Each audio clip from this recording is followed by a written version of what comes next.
Fisiologi pasca panen itu penting banget loh, untuk menjaga kualitas hasil panen. Ilmu ini bisa memperpanjang umur simpan buah, sayur dan bunga. Meskipun sudah dipetik, hasil panen tetap mengalami proses fisiologis.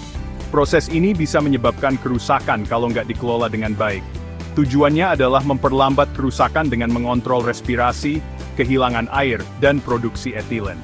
Mengelola faktor-faktor ini menjaga kesegaran, rasa, dan nilai gizi. Ini penting banget untuk memenuhi kebutuhan penduduk yang terus bertambah. Respirasi itu proses memecah gula untuk menghasilkan energi, tapi juga menghasilkan panas dan memakai oksigen. Ini bisa bikin layu dan busuk kalau nggak dikontrol. Ventilasi yang baik dan pengaturan suhu bisa mengatur laju respirasi. Etilen, hormon tumbuhan, mengatur pematangan, tapi bisa menyebabkan terlalu matang dan pembusukan. Mengontrol etilen melalui kemasan atmosfer termodifikasi, menjaga kualitas. Kehilangan air melalui transpirasi menyebabkan dehidrasi dan kehilangan tekstur. Menjaga tingkat kelembapan optimal, meminimalkan kehilangan air. Memahami prinsip-prinsip ini penting banget untuk penanganan pasca panen yang efektif.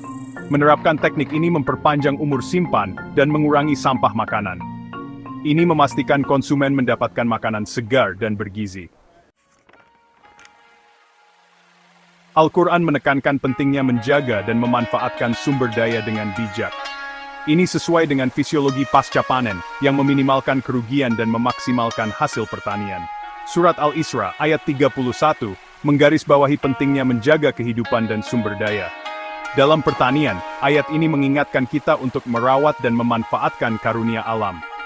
Surat Al-A'raf, ayat 131, menyoroti kelimpahan sumber daya yang diberikan oleh Tuhan, dan memperingatkan kita agar tidak boros. Ayat ini menekankan rasa syukur dan pemanfaatan hasil bumi secara bertanggung jawab.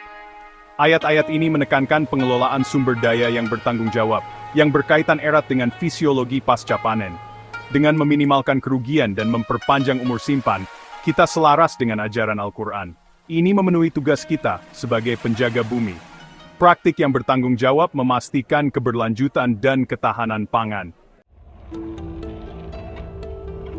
Menggabungkan ilmu pengetahuan dengan panduan spiritual itu penting banget untuk pertanian berkelanjutan. Fisiologi pasca panen menawarkan alat untuk mengurangi kerugian, sementara Al-Quran menyediakan kerangka etika. Menggabungkan kedua pendekatan ini menciptakan sistem pangan yang adil dan merata. Mengurangi sampah makanan meminimalkan beban pada sumber daya, dan memastikan makanan sampai kepada yang membutuhkan. Ini sesuai dengan prinsip-prinsip keadilan sosial dan kasih sayang dalam Islam. Perspektif berbasis agama menumbuhkan rasa syukur dan hormat terhadap alam. Metode berkelanjutan menjaga lingkungan untuk generasi mendatang.